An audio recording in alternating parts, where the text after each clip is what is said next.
रामलला हम आएंगे, मंदिर वहीं बनाएंगे। काशी मथुरा वृंदावन ने एक साथ ओंकारा है। कहो गर्व से हिंदू हैं हम, हिंदुस्तान हमारा है। वो राघव के रणंजय थे, वो माधव के धनंजय थे, वो विरक्त संत थे, वो प्राणों की आहुति देने के लिए निकले थे। उन सब की कारण आज 22 जनवरी का दिन हम सबको देखने को प्राप्त हुआ। 90 के दौर में जब साध्वी ऋतंभरा बोलती थी तो पूरा हिंदुस्तान सुनता था। ऐसे जोशीले भाषण से उन्होंने राम मंदिर के लिए जो ललकार लगाई थी, आज उसे फिर याद किया जा रहा है, क्योंकि राम मंदिर आंदोलन में साध्वी ऋतंभरा का रुतबा था। 5 दशकों तक चले राम मंदिर आंदोलन में साध्वी ऋतंभरा सबसे अहम चेहरों में से एक थी। उनके फायरब्रांड भाषणों ने एक अलग ही जोश भक्तों में भर दिया था। आज जब सदियों का इंतजार और राम मंदिर आंदोलन का संघर्ष पूर्ण हो रहा है, तो एक बार फिर से साध्वी ऋतंभरा के जोशीले भाषणों को याद किया जा रहा है। 90 का वो दौर और साध्वी ऋतंभरा।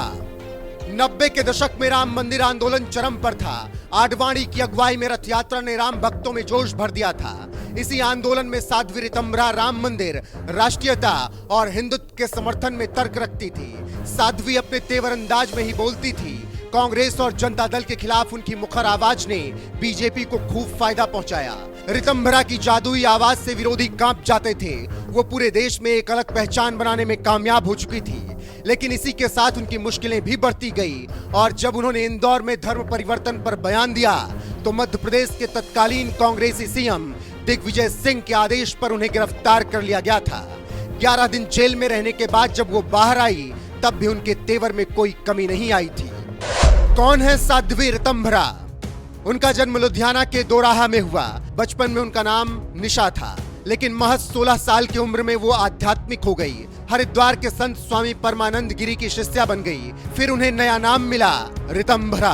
वो आरएसएस की महिला संगठन राष्ट्रीय सेविका समिति से जुड़ी। 80 के दशक में विश्व हिंदू परिषद के करीब आई। राम मंदिर आंदोलन उनके लिए सबसे बड़ा पड़ाव रहा।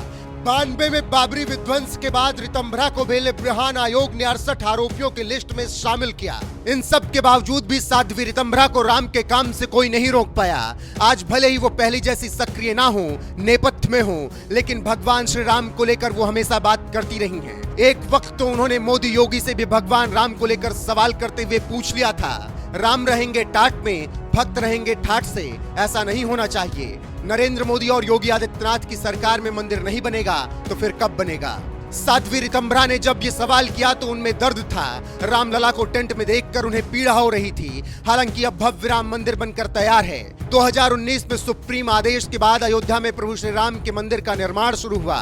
मोदी योगी की अगुवाई में भगवा पताका अयोध्या धाम में फहरा रही है। रामलला टेंट से निकल चुके हैं। अब 22 जनवरी 2024 को वो गर्भगृह में विराजमान होंगे और इसी के साथ पूरा हो जाएगा राम भक्तों का सपना और साध्वी ऋतंभरा का संघर्ष। फिर पूरा देश बोलेगा, सियावर रामचंद्र की जय।